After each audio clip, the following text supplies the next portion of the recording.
following is a production of DallasCowboys.com and the Dallas Cowboys Football Club. How about them Cowboys? Yeah! Go Cowboys! Let's go, baby! Are you ready for a break? Yes. Are you ready for a break? Absolutely. Ready for a break?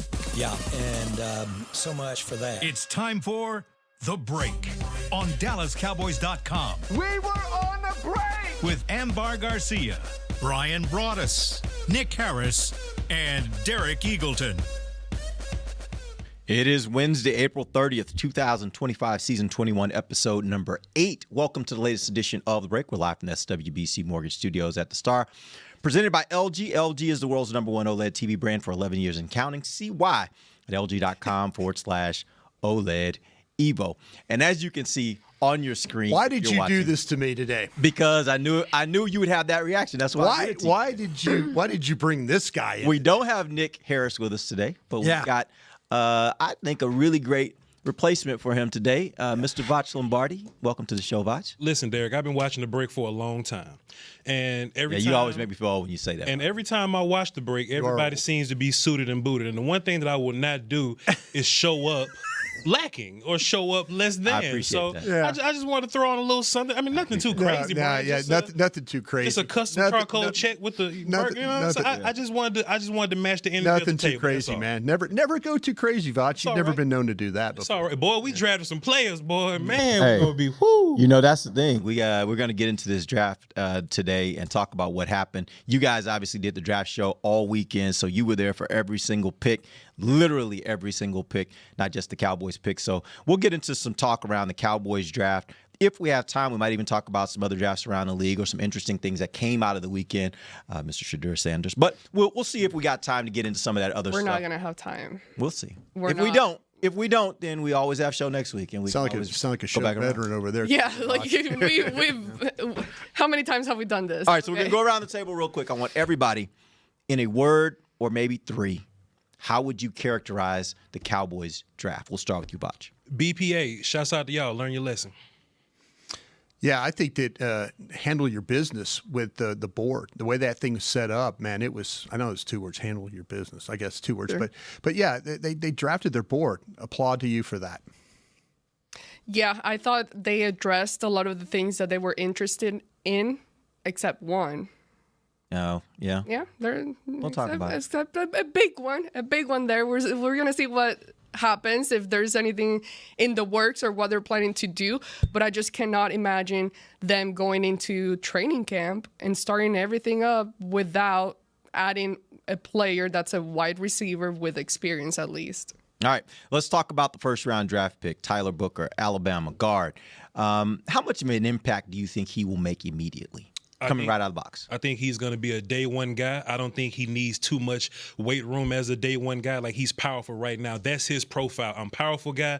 I'm gap exchange guy. I'm IQ guy. And I'm tough and mean guy. And I'm leadership guy. And I've been doing this for a long time. SEC guy, you know. So, I there are some routes that the Cowboys could have gone, right? There was a lot of rumors about Gray Zabel. Gray Zabel is cool, but North Dakota State ain't Alabama. His athleticism and all that kind of stuff, that's not going to move bodies. And Clayton Adams came here and talked about, hey, we're going to move the line of scrimmage. That's what we want to do. So you take Tyler Booker, you pair him with BB, you pair him with Big Tyler Smith, because it's 3 Tylers. We got to make sure we say the right names now. Yeah. And even Terrence Steele, when he was at his best, when he was working with Zach Martin, he was a people mover. Zach gets hurt or, Bass gets in there or Hoffman gets in there, then Terrence looks a little different. Coaching is going to matter as well. So I can only imagine that Booker being back will help Terrence Steele out. So now we have, I wouldn't say a question mark about 4 out of our 5 offensive linemen. I think day one you get a little better O-line. Yeah, the overall experience, if you look at last year, though, from Tyler Guyton to where you drafted now, Tyler Guyton really didn't have a lot of experience, and the learning curve was very, very steep, and we saw that last year. And, unfortunately, there were times where he was hurt and unavailable, and then at the end of the season, the coaches are trying to win games to make sure that they come back. And, he lost that opportunity from an experience standpoint. But when you're talking about, Vach was even mentioned it, like with Tyler Booker, you have a guy that is lined up and played in a lot of big-time football games. Dallas Cowboys are going to play in a lot of big-time football games. They got the right guy here. Yeah, I'm super excited to see him come in because I think he will definitely make an impact immediately. I don't see him having a very huge learning curve. Obviously, there's that learning curve that you're automatically going to have year one. But I think he's a plug-in player, and he's going to be able to be effective immediately. He's extremely smart. You look at his history, everything he's done, starting from high school all the way up until this point, and even listening to him, the way that he describes things, he's so graphic, but I love it. Like, it makes you excited. He is very confident, and it just makes you believe that, okay, this is someone that's definitely going to come in here and make history for the Cowboys. Also, Booker can get better. There's a lot of room for him to grow. He likes to, lunge and lean sometimes when he's whooping people. And, there's a coach that can tap him on the shoulder like, hey, buddy, just keep your balance here, keep your feet here, keep your hands there. So there's room to grow. And I don't know how the National Football League does it, but they find a way to make people stronger, and he's already a strong guy. Next year, he's going to be bigger, and his neck's going to be swollen. He's going to be strong. We're like, man, Tyler Booker is even more of what he was good at this year than he was last year. A lot of room to grow for him. Yeah, as I was looking at some different things I was seeing online, some different film of him playing, one of the things that stood out to me, as you were mentioning, Vach, even though his feet sometimes would get him into bad situations, his strength would allow him to recover. Yeah. It would allow him to be able to get a hand on a guy and then get himself back into position because he was so strong. So especially for a young guy learning the NFL, dealing with guys that are behemoths and guys that are quick, I think that's going to be an advantage for him starting out early until he starts to figure out some of those technique things. Yeah, you play in a division with big-time defensive tackles. Yep. And you've got to be able to handle what's going on in Philadelphia and the Giants and the Commanders. This is exactly what you need to take on those types of players that, let's be honest, quarterbacks nowadays, with the way the ball comes out, it's not always about the edge pressure. It's about things that happen in the middle of the pocket. And if you're not good enough in the middle of the pocket, defenses find ways to attack you a gap.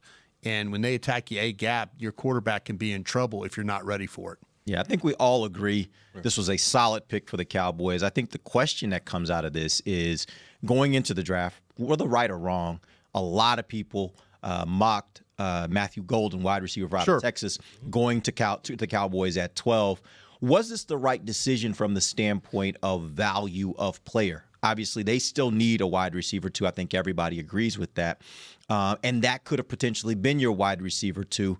But you get a guy who's very solid that you think you can plug in. He plays immediately, and he can play for the next 10 years at a very high level. Which was the better option here from the standpoint of value? Well, they told you which the better option was to them because they clearly, and we've talked about it on these platforms here on DallasCowboys.com and in Vach and myself on our show at night, is that they thought that it wasn't as clear cut to them. It wasn't McMillan and Golden or even Abuka. It was, there was possibly McMillan, and then there was a gap.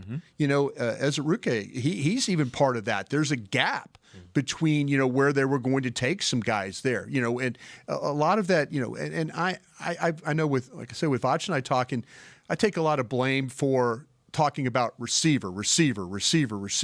In actuality, they were talking about, let's just put our board together and draft our board, where I might have said, listen, Golden's the guy. You need to do this. You need to, no, they had a clear gap. And I get on them about, hey, or I asked them, please just draft your board. Just draft your board. And they did. So to me, is it the right decision? Yeah, they don't have a right guard. And nothing against Hoffman or TJ Bass or anybody else that's going to play over there.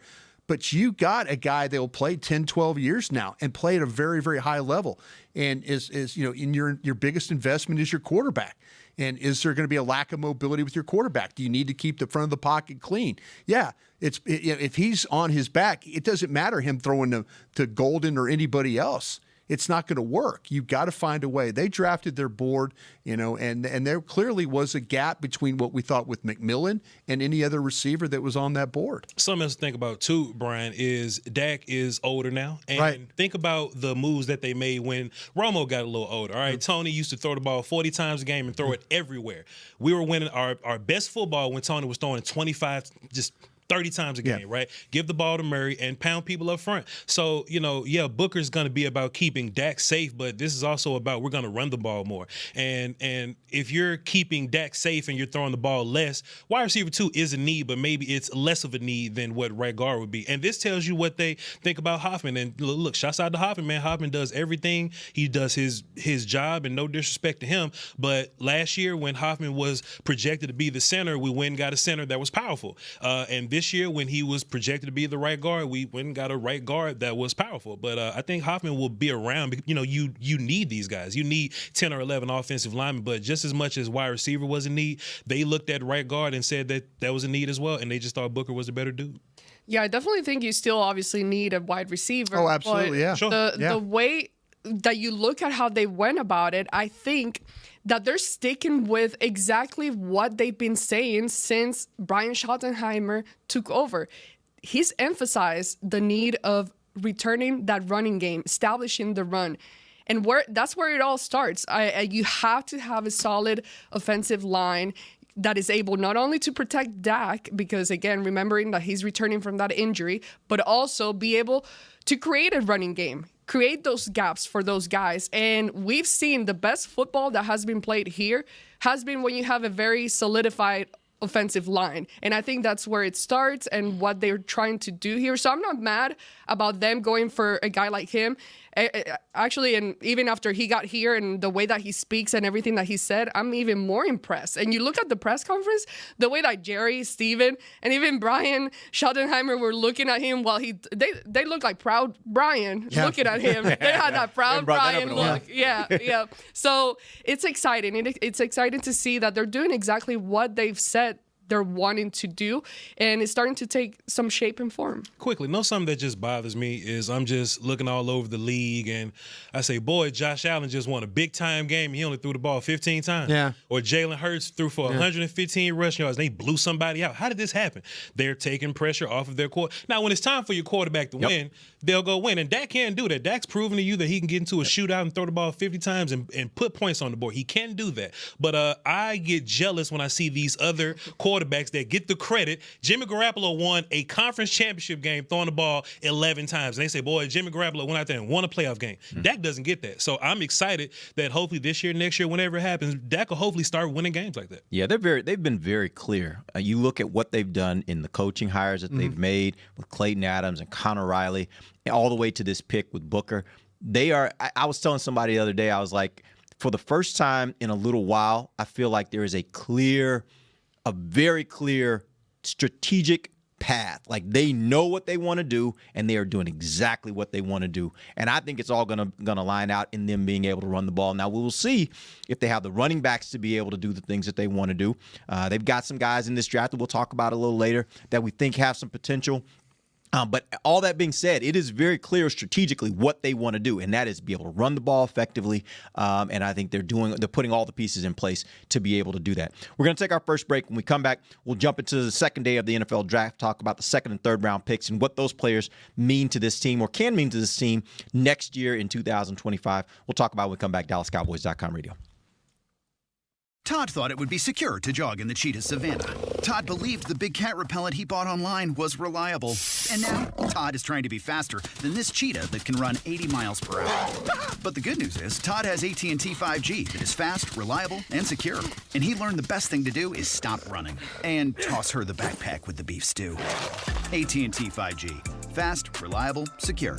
5G requires compatible plan and device. 5G may not be available in your area. See att.com/5G for you for details. It's the official men's skincare brand of the Dallas Cowboys, Jack Black. And right now, Cowboys fans can get 15% off their $75 order. Plus, because every deal needs a playmaker, your order will include a free 5-piece skincare set and free shipping. The Jack Black Playmaker is 4 of Jack's favorites and a full-sized intense therapy lip balm. Make a play for the playmaker at getjackblack.com/Cowboys with the code CowboysVIP. That's getjackblack.com/Cowboys with the code CowboysVIP. Don't put off getting your oil changed, Dallas. Take 5 Oil Change, a proud partner of the Cowboys, is faster than you think. They're so fast, you don't even have to get out of your car. You can take advantage of Take 5's stay-in-your-car 10-minute oil change at any of their locations across the Dallas area. And remember, at Take 5, you stay in your car because they're faster than you think. That means you won't even have time to show off your best touchdown celebration. Take 5, the official oil change of the Dallas Cowboys.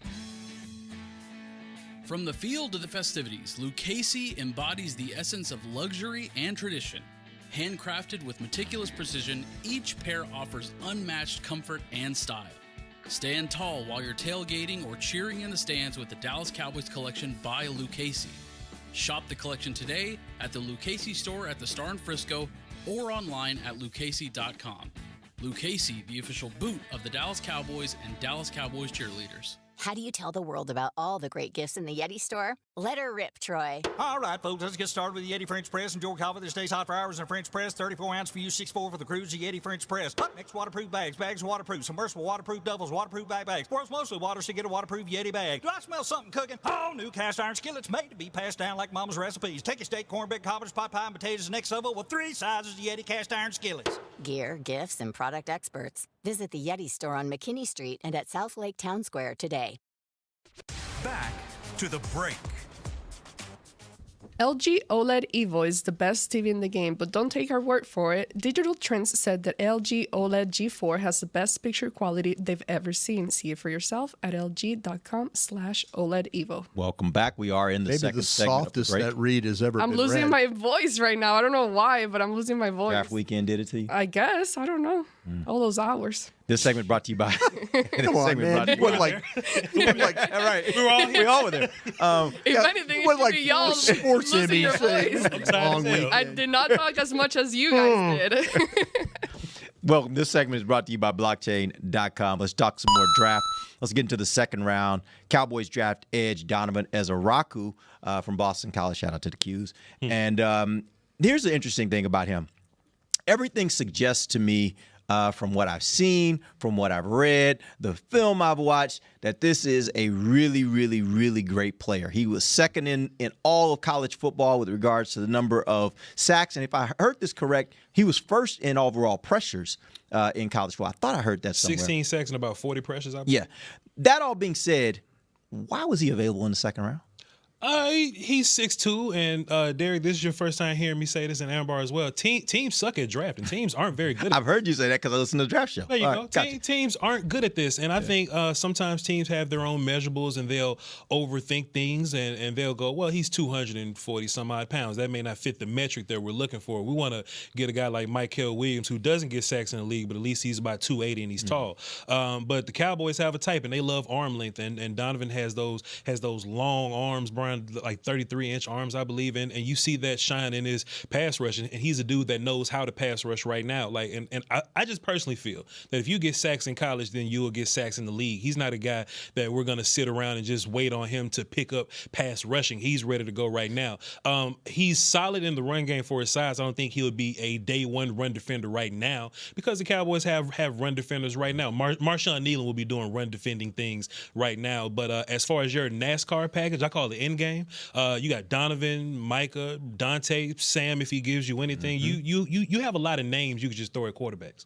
Yeah, this is when him and Mike Green from Marshall, who ended up going later in the draft, because of some of the things that he was dealing with on a personal level and stuff, and the Ravens, I think, got a heck of a pick there. But the thing about it, he was one of when Abdul Carter was like the number one guy on a lot of folks' boards, and then all of a sudden, hey, now tell me who the next best pass rushers are.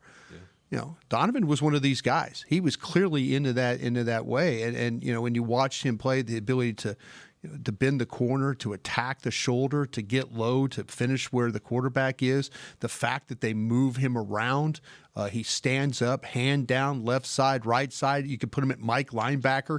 This is very much like what they do with Michael Parsons in that type of player, and he was one of the top 3 pass rushers in this draft. And sometimes the draft gods do smile on you. And this is another example, I think, of Dallas.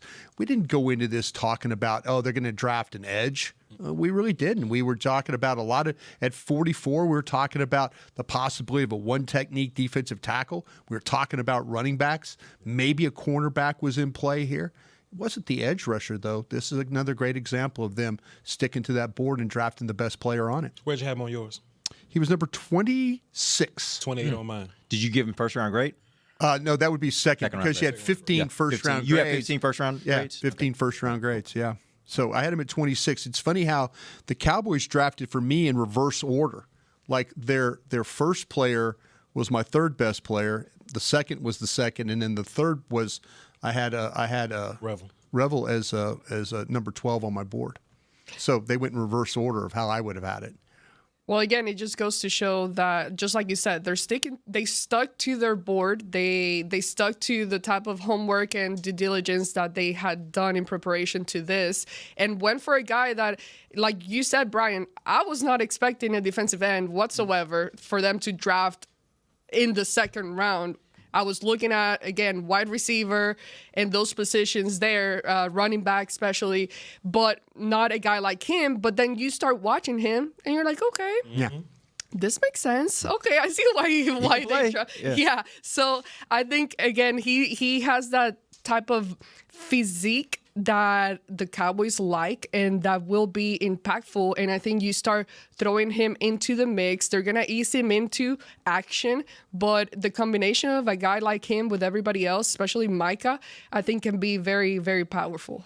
One of the things that stands out to me, you look back at 2023, I think the Cowboys had, in my opinion, the best, if not one of the best, pass rushes in the NFL. They lost Dorrance Armstrong. They lost Dante Fowler.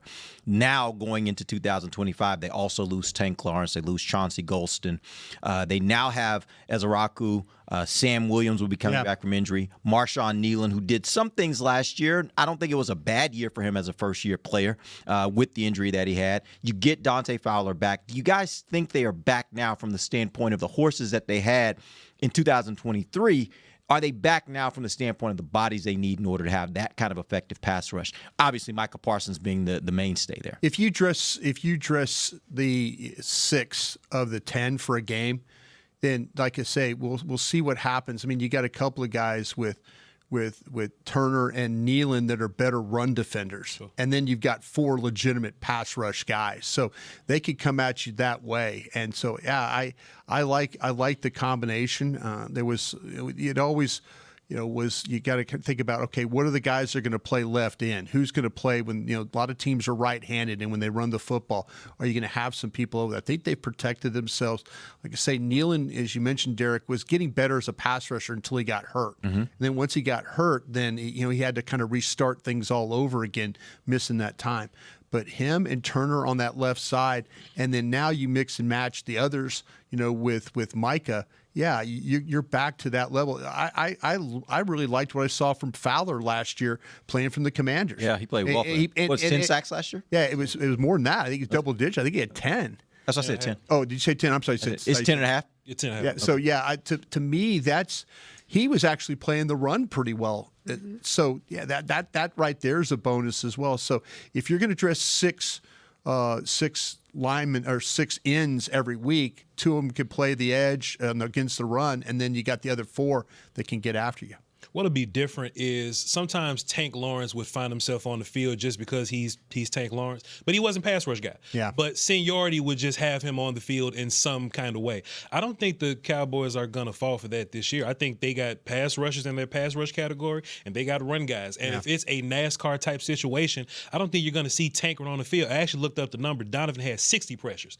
60. That's a lot. Yeah, it's a ton. And it's not like he's pressure guy and he's not getting sacks. He still has 16 and a half sacks to account for. So, Donovan being a rookie in a pure pass rush role, that'll definitely work for him. Shouts out to you, Donovan. Day one, you will be ready. But if Sam gives you anything, what's the number? If Sam gives you 8 sacks, 7 sacks, 10 sacks? If Sam gives you give me anything, 6 well-placed sacks, I'm good. I'll celebrate. Yeah. I'll celebrate Sam being your 4th guy giving you 6 sacks. So I think they had the opportunity to be better than that crew, but we just have to see. All right, let's talk about the third-round pick. Cowboys pick up a cornerback, Savone Revel out of East Carolina. And he missed most of last year with an injury, for those that don't know. But how much do you think that injury is going to affect his ability to be able to play immediately? Because I think for the Cowboys, particularly at the cornerback position, one of the challenges for them is what's going to happen early. You already got Trayvon Diggs coming back from an injury. What do you think is the prospect that he'll be ready to play early in the season when you probably will need that kind of reinforcement? This is one of my favorite players in the draft. Yep. And if he had not had the knee injury, he would be the top corner likely off the board. His length, his reach is incredible. The thing that's got me excited about him as a player is a couple of things. I know Dr. Dan Cooper and what a outstanding surgeon he is and how he puts these players back together. You know, I mean, there's several of them. And there's people in the National Football League, other teams that come and see Dr. Cooper and let him do the knee surgeries because he's that damn good. You're in a situation, too, with Britt Brown. And I've worked with Britt for 14, 15 years. I know what he could do to get guys back on the field. This guy has a tremendous attitude. He has a tremendous work ethic. He wants it very badly.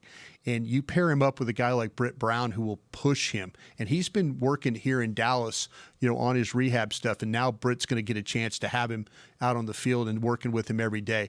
I would say this thing is probably going to be more sooner than later about him and his ability to come back and once again play at a very high level. This guy is long. He's rangy. He's physical. There was a game where you watch him play against Michigan where the ball goes on the goal line and you're thinking it's going to be a touchdown, and he steps up at the 2-yard line, meets the back on the edge, and drives the back into and for a no gain. Sometimes these corners just give up. They give it the Matador, the Olay, whatever. This kid's not that way. There's a lot of toughness in his body, and he's a very determined player. I think they stole one here. I really, really do. And I think that again, it's about your board. It was where they had him on the board. This was my 12th best player overall with the injury. I loved watching this kid play, and I said, listen, I know Dr. Cooper. I know he's going to fix this kid, and wherever he goes, he's going to be okay. He just happened to show up in my backyard, and I'm really happy about it. Yeah, this is the best value pick that the Cowboys made in this draft. And a guy like him, I mean, I expected something like this more in the second, with that second round pick, because that's historically what the Cowboys do in the second round. And then they pick Donovan. And I'm like, whew, okay, made it out of that one. And then we go and draft a guy like him. And I'm like, if I'm being honest, my thing is, yeah, I'm all for a good recovery story. But if I pick you, I want you healthy and ready to play now. Yeah. Ready to go. But again, everything that you just said, Brian, obviously the Cowboys are not just randomly picking guys. Right. They do all the work that they need to do, and especially trusting the doctor that he had the surgery with. They have a good understanding of everything that went on with that injury. And he's expected to be ready, hopefully by training camp or beginning of week 1 of the season. So it's not like he's expected to be out the whole season. He will be able to at least contribute at some point this year. I would imagine that we get a chance to see him on the field for sure. I think sooner than later with him. His demeanor and Britt's determination, that is a very good combination right there. We've seen what Britt was able to do with Overshone and others. He's really good at this rehab stuff, and he understands. Britt knows the importance of. We're a little down right now here at corner. They got to get this guy ready. There can't be any questions about him being ready for the season.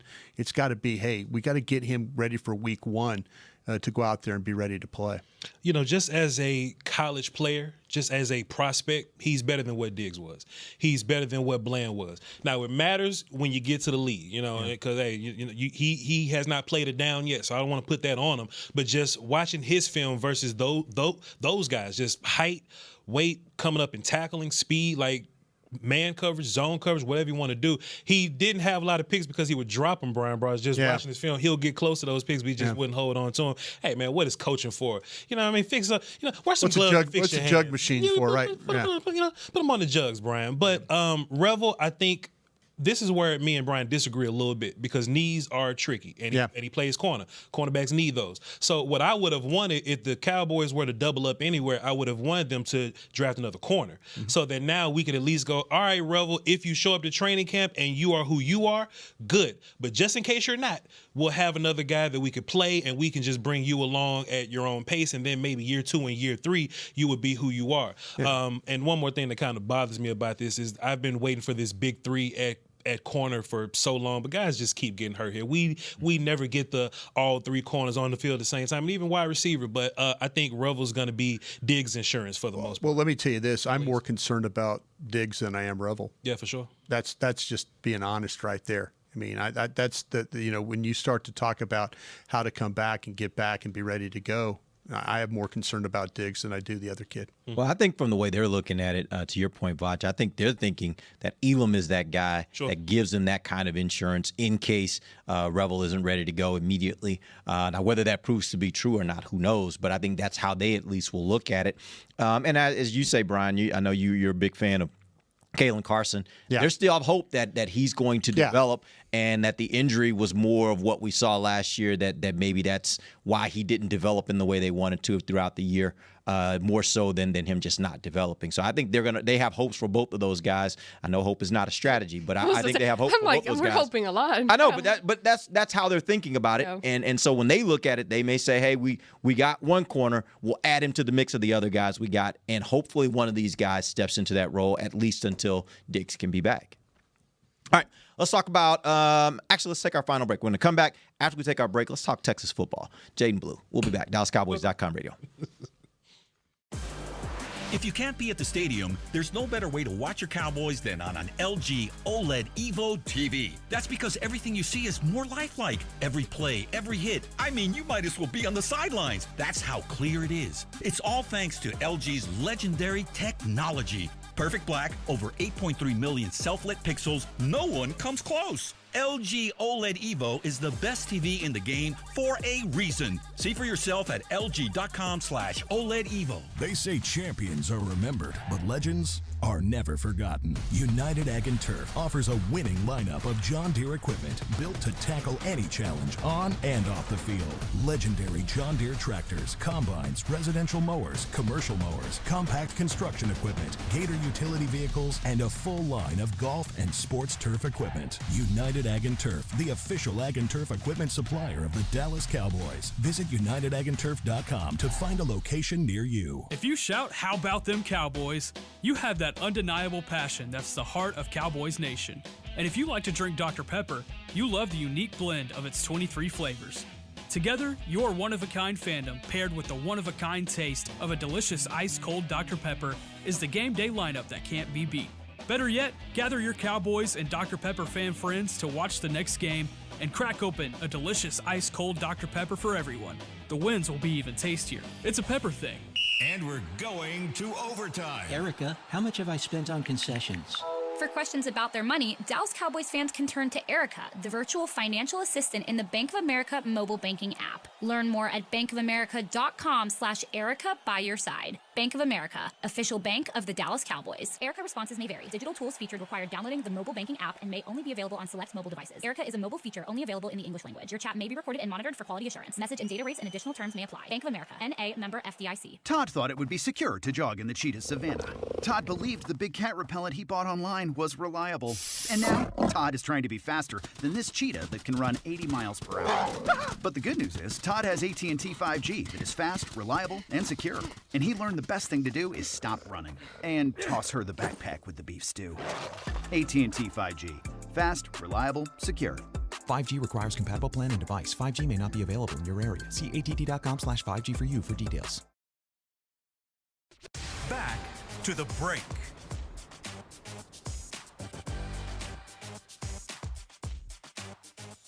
AT&T connecting changes everything. Welcome back. Final segment of the break, live from the SWBC Mortgage Studios at the Star. Let's talk fifth round. Cowboys select running back Jaden Blue out of Texas Longhorns. Mm-hmm. What do you guys think? What do you think of the pick and where he fits tell immediately? Us, since we're so happy. Okay, well, I'll tell you what I think. Mm-hmm. First of all, he is a guy. I look at him And my standard for him, because I think some people are like, man, he never really started at Texas.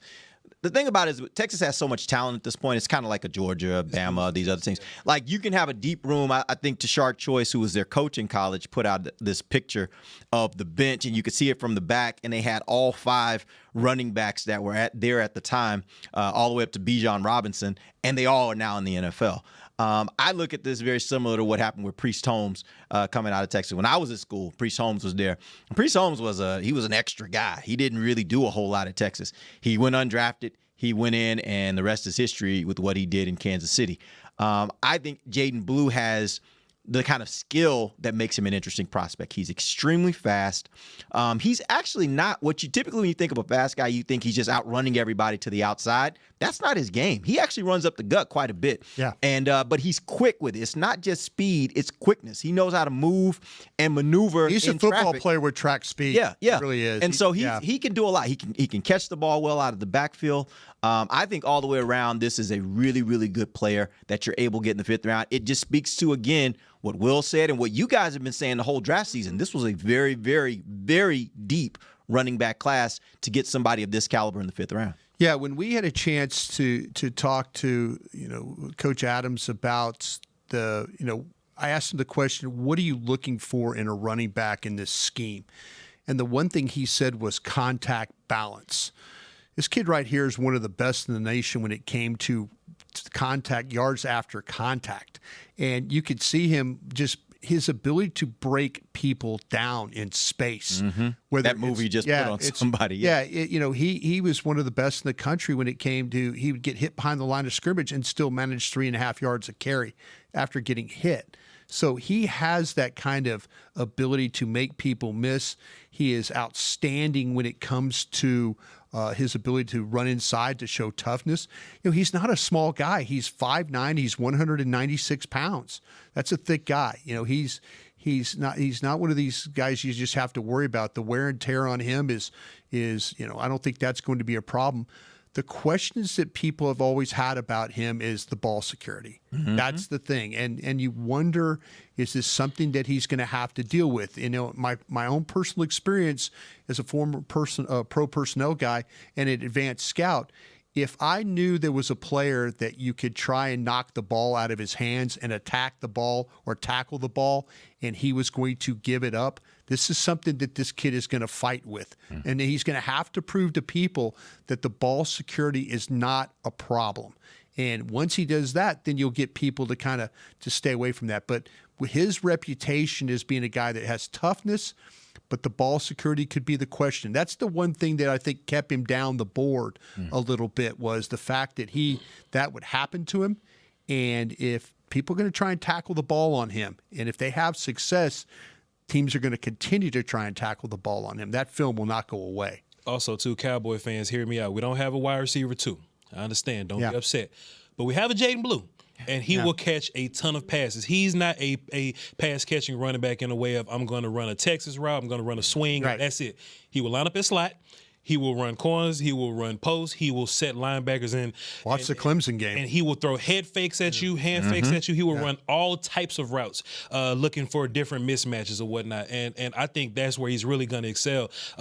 Shouts out to Deuce, man. Deuce is going to have to, fight for his life a little bit, because Deuce was a pass catcher, but he's a little bitty. Jadon is a little taller. He's a better pass rusher. He's a little thicker than Deuce, so he's going to have the edge there. But I don't think you're going to be missing a whole bunch of running back, pass attempts with him. I mean, he's going to be taking it, and then once he catches it, he turns into a 4-2 guy again, and good luck catching. Well, real quick, Derek, if I could, the whole thing with the second wide receiver, there's clearly, you would love to be able to address that somehow, some way, whether it's a trade, free agent signings. There's opportunities. You talk to people in the organization, they'll tell you, hey, we're looking at a lot of wide receivers. I'm very encouraged by that part of it all. Yeah. But now if you find a way, you get Blue involved, you got Lamb. How about Jake Ferguson as well? Could you get a bounce back from Jake Ferguson as well? Can you mix in Kevontae Turpin? And you mix in Turpin as well. So hopefully you'll have ways to distribute the ball and make up for it. But I do believe they are going to go get a receiver. Somehow, some way, and you've also got, June 1 cuts. You want to be able to have the ability to have the finances to be able to go, if somebody does get cut, that you can go get them and make them part of the roster. I don't think they're done by any means trying to add weapons to this football team. Yeah. Just that though, like that makes me happy that they're at least aware that wide receiver 2 is in need. Like if we're not hearing anybody talk about, like there's no reports about them looking at wide receiver 2, I would be befuddled. And the Cowboys will do it. They'll look us right in the eye and be like, hey, Mingo and Tolbert, that's it, step up. And that'll be what Semi got to step up, y'all. Like they've been telling us. We've seen it before. It happens. So the fact that there are reports saying, hey, the Cowboys are looking into it, chill out, that makes me chill out a little bit. Yeah. I mean, I guess you guys described them pretty well. I talk a lot. I'm sorry, bro. That's me. No, you're good. Everything. You're good. Derek knew better when he brought you on.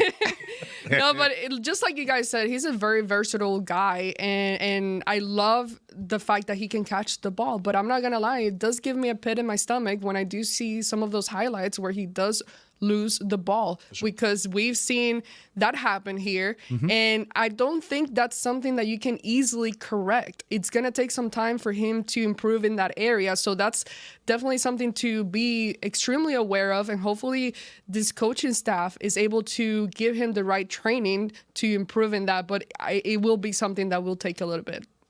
Yeah, I think they fixed it on the program. So I think they just might need to do some of that, and maybe that went all over y'all's head. Did y'all not watch the program? No, I didn't know it. I was born in 92. When it come out?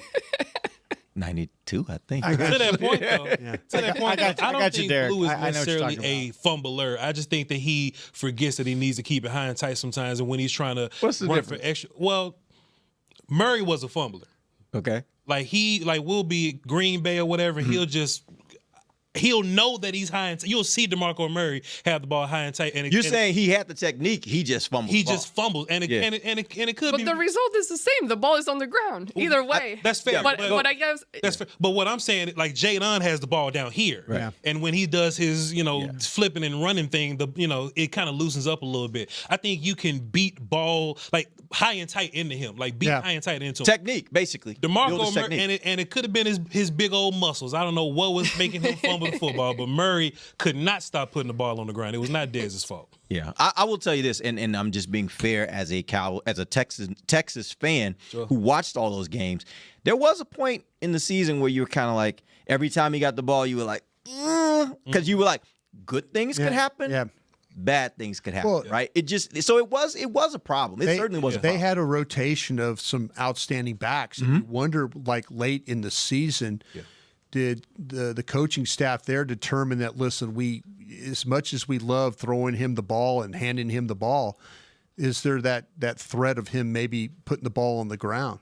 Derek, correct me if I'm wrong. I don't remember the Washington game in the playoffs. Was that it was a fumble? I know there was a big game where he had a big fumble, but I can't remember if it was the Washington game. Yeah, so to me, I think it was. But yeah, that to me is the only thing wrong with this player. I agree. You watch him when he can he can punish you. And I mean, punish you in the way of making you miss and making huge plays. This guy's a finisher. I mean, you hand him the ball, he can score from anywhere on the field. He's got that kind of speed. Yep. All right. We only have a couple more minutes here. So real quick, I wanted to get you guys' thought on 5th round pick, linebacker Shamar James out of Florida. What are your thoughts on him, and what can he contribute to what I think is, again, another position that has, because of what they did in free agency, become pretty deep. I don't know if they have a lot of great players, but I think they got a lot of good players. Where does he fit?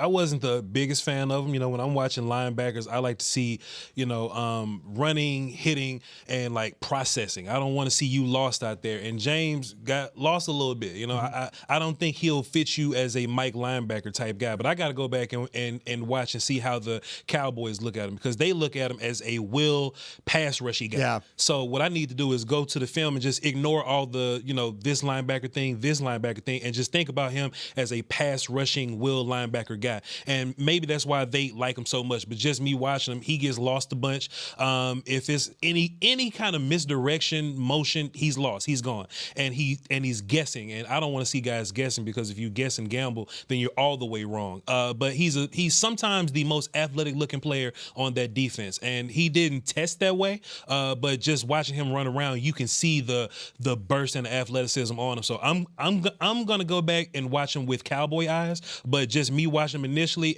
and trading up for him, I didn't see it personally. Can I ask real quick before we move on? Please. When you say that, do you think that part of it goes back to what you're talking about with fumbling? Mm-hmm. If you're saying that he looks lost a lot, especially when you have motion, that kind of thing, is that something that being in the NFL and being around professionals and the right kind of coaching can get him right in that way? Because it is something he just has to learn. If he has a lot of jobs, then he will get there lost. you go. But if he's at will and you go, all right, your only job is first back out. Yeah. Whatever the first back out is, that's your job. If you narrow his job down, he's athletic enough to be decent for you. Here we go. Will linebacker, let him be straight line rush guy, because that's something he could absolutely do. His instincts, as Voch says, are not always great. These coaches talk about putting players. We were talking about pin and pull. We don't got pin and pull linemen. We're not going to pin and pull. Yep. So make this kid a will linebacker. Let him run to the ball. Let him use his explosiveness. Let him use his straight line speed. Don't put him in a lot of coverage situations, but figure out ways to kind of play to his strengths initially. I think that's what you have to do. But the instincts were a little bit of a problem with him when you watched his tape. Yeah, I think the one position that you absolutely need to have really great instinct is linebacker. Yeah. For sure. And he's a guy that at least I think the Cowboys did address a need. Like linebacker, we know that the Cowboys are dealing with the injuries there, and DeMarvin Overshawn not being there. So I think he does add the depth. He's not going to be a guy that I would expect to make an immediate impact. But you look at special teams, and that's an area that he can definitely contribute at. But I do think this more of a pick of addressing a need rather than the guy that they mostly wanted. We've seen my guy Damone Clark. Yeah. And we all kind of think Damone Clark, God, he's a good-looking player. Why doesn't he make more plays? He lacks instincts. Mm-hmm. Yep. When you don't find the ball, and we've had some of the best to ever find the ball here. Sean Lee's, Dat Wynn. We've had some guys here that can find Dexter Coakley, find the ball, get there, make plays. But we've also seen Damone Clark. And Damone Clark, as good-looking as he is, when you don't find the ball well and you get lost that way, then that's a little bit of a problem. Yep. All right, that's a wrap. We appreciate you guys joining us.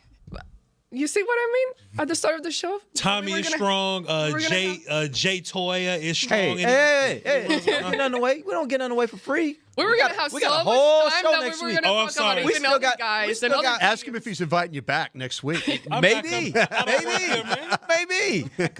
I think we got like 6 or 7 shows left before we get to training camp. That's So, right. so we're going to hold some of this content. We'll be back next week. Make sure you join us. We got some more We talked about the Texas player for 30 minutes today. I mean, that's the my problem. gosh, there was no value.